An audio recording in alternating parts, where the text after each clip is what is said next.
कोठीरे जाई प्रवेश होइले समस्त नारी माने तही मिली देउर अछंती जे हुड़हुड़ी बुझिबा मनकु लागी देण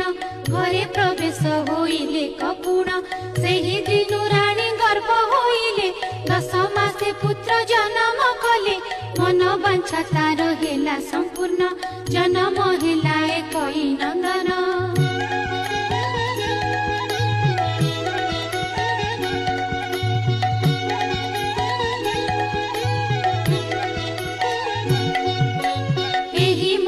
करी तरी बेजन राजा बोइले चार माने सुन संसारे विख्यात होइला पुण रघु साहू को डकाई आण तक्षणे चार बेग होई गले रघु साहू को डाकिण आनिले चार बोइले राजा हे सुन रघु साहू को आनिले पुण राजा सुनी करी आनंद हेले धन वस्त्र ताकू बहुत देले द्वितीय छंद जे होइला शेष भावे भणिले गोपीनाथ दास द्वितीय छंद जे होइला शेष